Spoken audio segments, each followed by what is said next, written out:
Hey everyone, and welcome to the channel. So in front of us, we have the 2024 Hyundai Tucson. This is the Hybrid Limited. It's finished off in deep sea, and the MSRP is just over $41,000. For that price, you get a lot from this Hyundai. You get a small size vehicle, but it's also very capable. So let's start up with what powers this Tucson. This has a 1.6 liter turbocharged 4-cylinder. It is paired to a 6-speed automatic, and it pumps out 226 horsepower, 258 pound-feet of torque, sent through that H-Track all-wheel drive system. It will propel this 3,800-pound SUV from 0 to 60 in 7.1 seconds.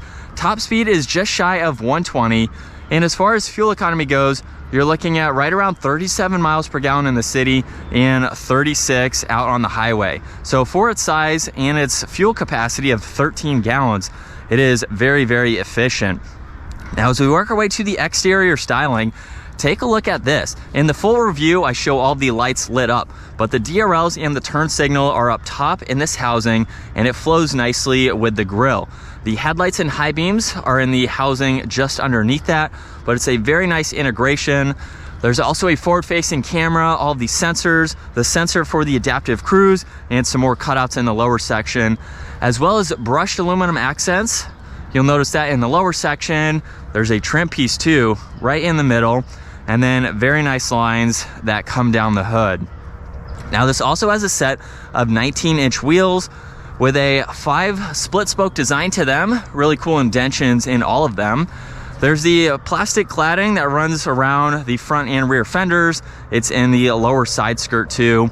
This also has the 360 camera system. So there's a camera on the side mirrors, turn signal, more of the brushed aluminum, which works its way around the upper section of the window trim, and then of course the body colored in the top section.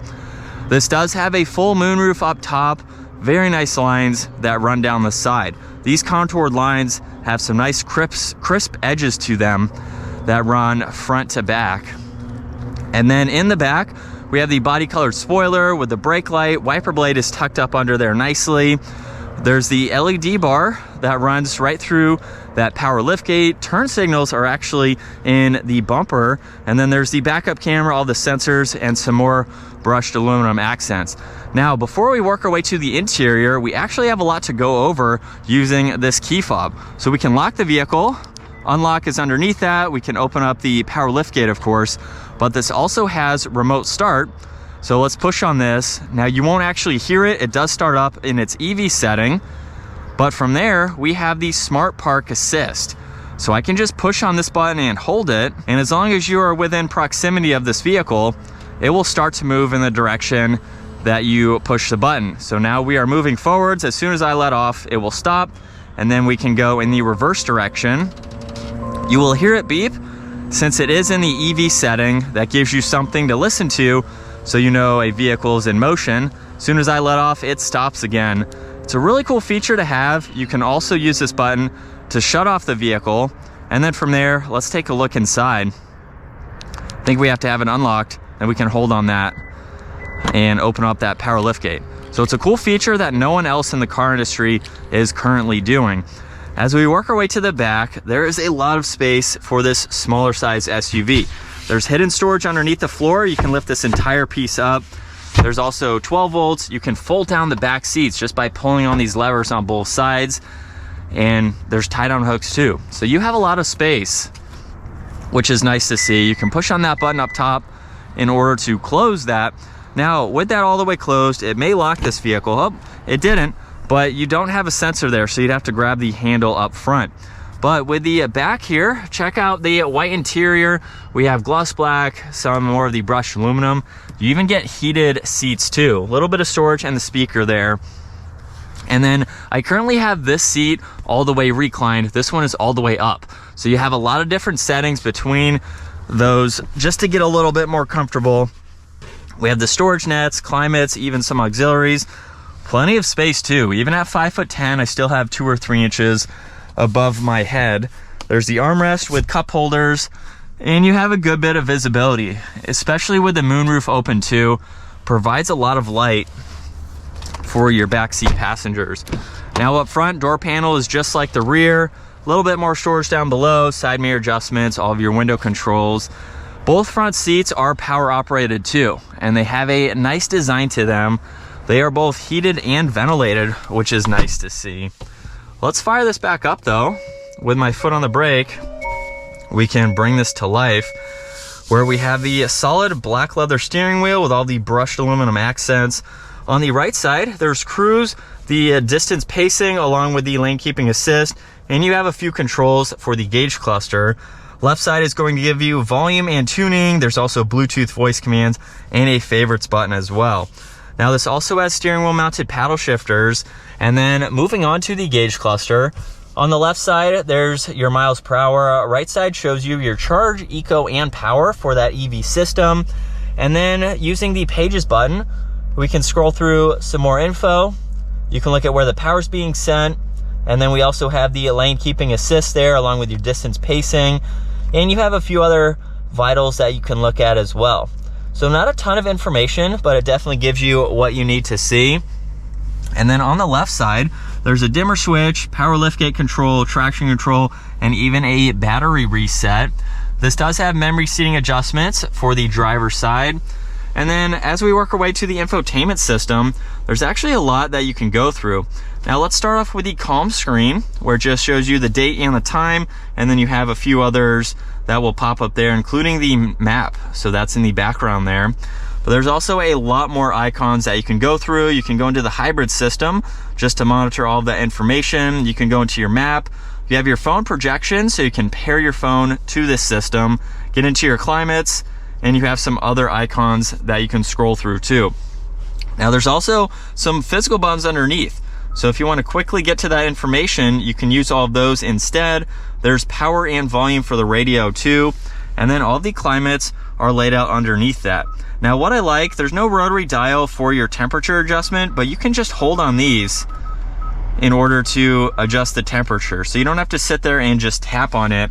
But we have fan speed, defrosters, even syncing these, and all the information. Favorites button is right in the middle. And it is nice that there's a separate LCD screen for all of those controls. Now underneath that, a lot of storage with all the auxiliaries. There's even some storage pockets on both sides if you want to place some items there. This even has a heated steering wheel, heated and ventilated seats like I mentioned. There's a downhill assist, parking sensors, and a shortcut to the 360 camera system. So when you pull this up, there's a top-down view. We are currently looking at the backup camera. And then to switch to the forward-facing camera, let's just put this into drive. And now we have those angles on that left side there. Reverse is just above that, along with neutral, and then park is located on this left side. Now this does have a center locking differential, as well as a few different driving modes. So you can go between snow, there's also eco, smart, and sport. Gauge cluster will change just depending on the mode that you want to be in. There's two cup holders on the right side, auto hold, and the e-brake. A little bit of storage in the center armrest, as well as the glove box there. And then up top, we have the adjustments for the sunroof and that sunshade too. And plenty of visibility in both directions. So it's a small vehicle. It's easy to see all around. But now let's go ahead and get this out on the road. And from second gear, here we go. And with a mild acceleration, we are back up to speed there. Like I mentioned earlier, I'm very impressed with the peppiness that this engine has, and for its weight too. It doesn't feel like it's struggling by any means with this engine. With the hybrid too, it gives you that additional torque that you need to get this vehicle up to speed, and having that all-wheel drive system is definitely a plus. So now that we are behind the wheel from this angle, driving this $40,000 Hyundai, I would say that's a good bit of money for a Hyundai, but when you consider what this has as is, what I love about Hyundai is they have their different trim levels, of course, like other manufacturers, but they don't really have additional options that you can add on. So you're basically buying the model you want that has everything, if that makes sense. So if you want everything that this model has that we're looking at, you go with the Limited, because this is what you get with every Limited. There's no added bells and whistles. It's strictly what you get. And one thing that I didn't show earlier, what I love about Hyundai is that you get the digital camera in the gauge cluster, so I can even see the vehicle behind me through that camera system, and it definitely helps with out on the highway, merging, things like that. And of course, it's on both sides too. So it takes away from your blind spot. No other auto manufacturer, aside from Kia, of course, is doing that. And I think that is very beneficial, especially with the technology that we have today. So even small things like that, you are not going to find on more expensive vehicles. And so you get a blend of really good technology for that price. You get great warranties too, from what I've seen from Hyundai and including Kia as well. But as far as driving this, super comfortable. Seats are really easy to adjust. We have the heated and ventilated seats too.